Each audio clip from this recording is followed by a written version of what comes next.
Hi all, this is Rahul from Way to Automation, and now we are going to start with our brand new series of Python Core, which is very important for any automation test engineer who is starting with Selenium Python or API Python or Appium or even robot framework. So there are many automation tools these days where Python is like a prerequisite. A lot of scripting is done using the Python language itself. So we are going to start from very scratch and going up till in-depth level of Python core. So what all things that you need for interview purpose, all the interview questions. Uh, I'll make sure to cover all these things in these Python series.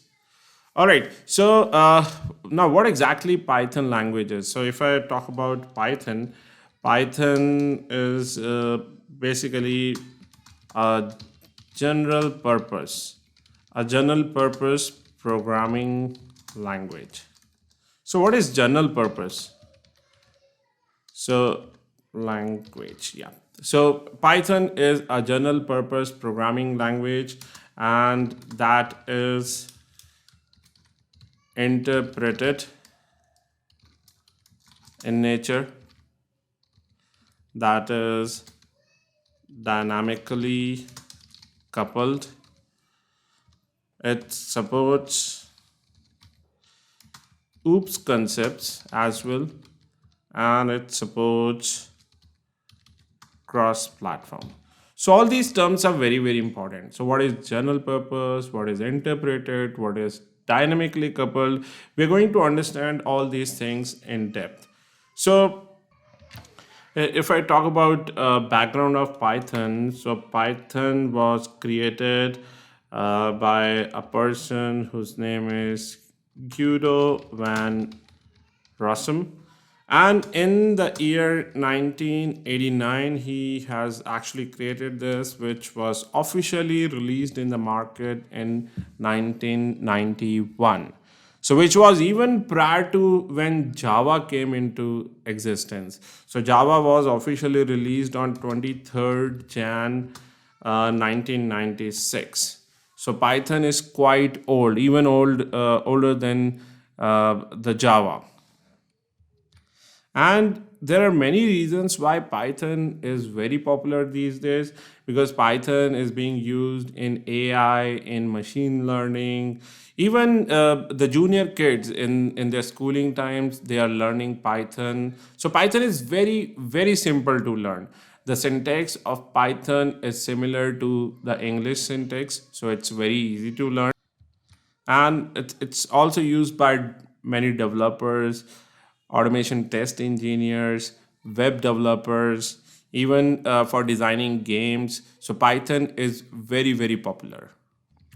And these days, if you, in case you are coming from an automation background, since I'm designing these series specifically for automation test engineers, then in case if you search for openings related to automation in Selenium, in Appium, in API automation, you're going to see most of the openings are related to the Python language itself. So Python, after Java, if you talk about Python, is very much in demand. And even if a person is starting his career in automation, and if he is actually afraid with writing code, then Python coding is very simple. So in case you are starting with Python, you'll feel like the coding is not at all complex as we have in Java, because at times it happens, since I have a very good experience in Java part as well. So the code that we used to write for 1,000 lines in Java can be written in just 40 to 50 lines in Python. So the syntax wise, programming wise, Python is a very simple language to learn. So let's come back to this. What is general purpose? So if I let me copy and write it over here. General purpose. So general purpose means, like if I talk about general purpose, then we can actually script with or without a class in Python. So if I show this thing practically to you, Let's open up any Python compiler, Python online compiler. Okay, give me a moment.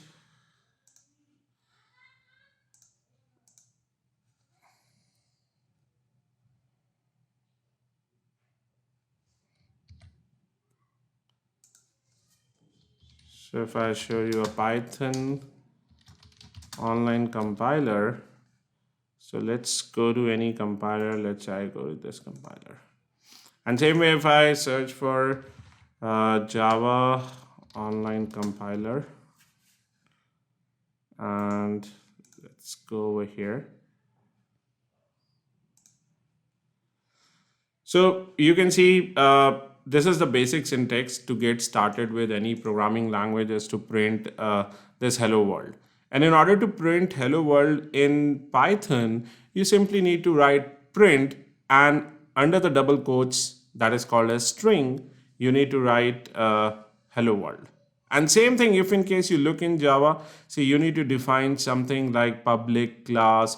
You need to have a main method, and then you need to print it like this. So this is how, in order to print a basic hello world program, you need to write 4 or 5 lines of code in case of Java. Whereas in case if you talk about Python, you simply need to write hello world in print statement, and then if you click on the run button, you're gonna see hello world is printed. And same thing over here, if I click on run button, you're gonna see hello world printed, right? So over here you can do any changes, whatever you want to print. You want to print your name over here, simply click on run and your name will be printed. So just a print statement.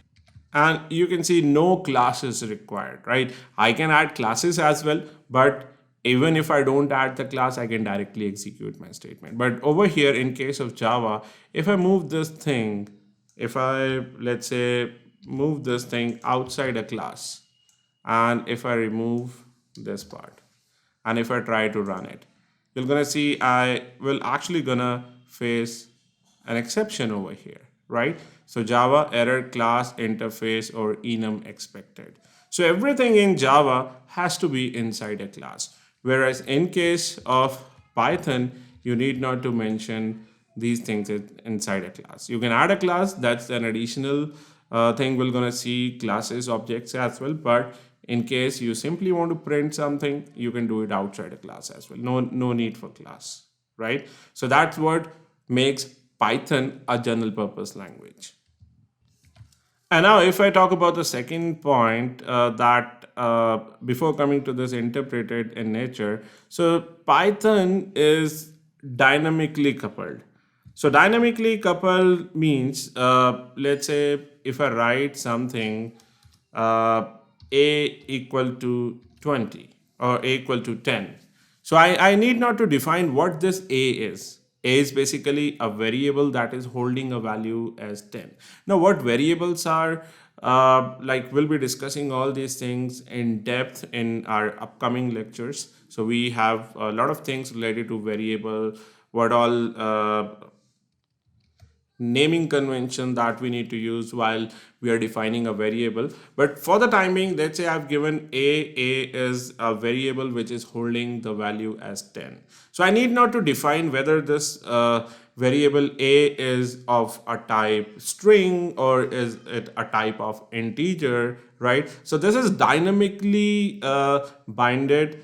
Python is dynamically binded automatically. As soon as I assign a variable, it is actually going to treat it in a form of an integer itself. And if in case I'm giving another variable, let's say name, and I can assign it a value as Rahul over here, right? And then if in case you print, you give this print statement and you're going to print a, and then you're going to print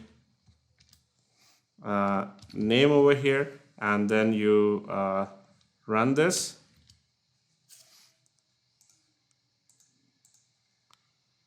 You're going to see the variable value 10, the numeric value and the string value both are printed. But this is not the case with Java. Why? Because Java is statically binded. right? In order to define a equal to 10, you need to specifically tell that what this a is. If I write simple a equal to 10 over here, and if I try to run this program, immediately it is actually going to error out. You can see that a equal to 10. So variable a. So we actually need to define this. So I need to mention that this a is of an integer type. So if I run this now, this is not going to give me any error now, right? So in case of Python, we need not to mention what data type is. It is dynamically coupled, so it is automatically gonna consider the data type as integer for numeric values, and then like string for the values which are in double quotes. And now the third thing is Python is an interpreted language. So it's interpreted in nature. So what interpreted means, let's say if I talk about Java. So tell me whether Java is a compile time language or whether it's an interpreted language.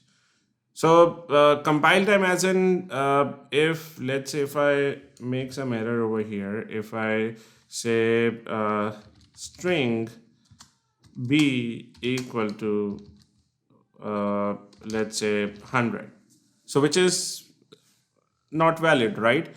So if I run this, what has happened that Java will actually going to throw you an error on the compile time itself. Compile as in the entire code will be compiled, and you're going to see an exception over here. See, incompatible types, int cannot be converted to a string. See, compilation failed, right? So Java is basically a compile time language. You can see these things are not executed.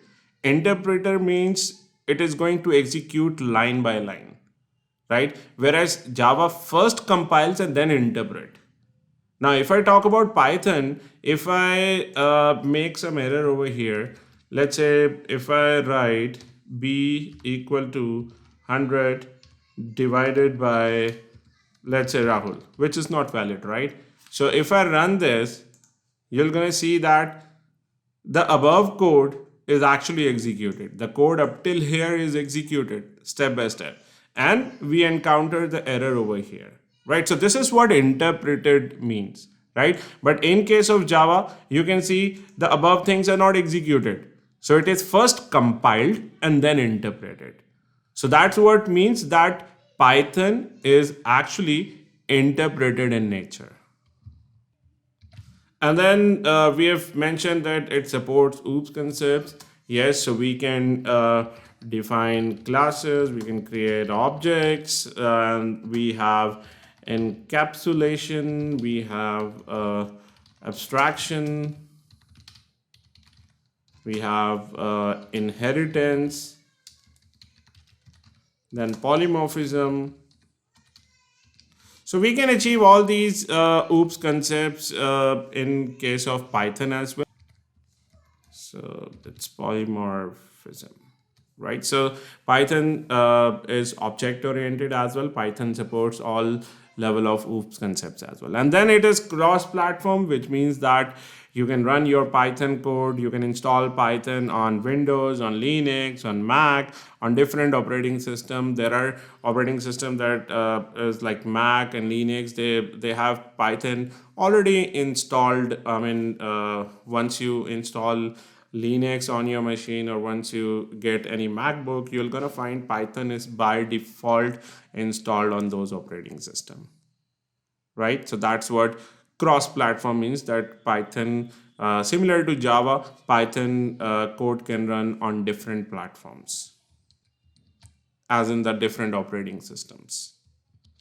And the very most important stuff, I mean, the very first thing about Python is that Python is completely open source. It's open source. Open source means no license required to work on Python, right?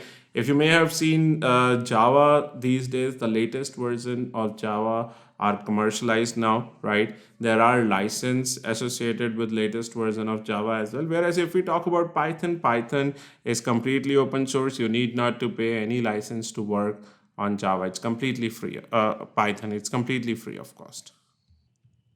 So that's pretty much about the history, the brief history of what Python is. In the next lecture, we're gonna do the detailed installation of Python. We're gonna look at some editors, that are some IDEs, which are very popular, where we can write Python code in a very simple. We're gonna get a lot of artificial intelligence while using those IDE. So a lot of code that we need not to write, that should actually going to come with the auto suggestions provided in those IDE. So if you are very beginner in programming, then these IDEs will going to help you a lot, right? So that's about this lecture. Let's do the installation of Python first, and then proceed with other things in the next lecture. All right, thank you.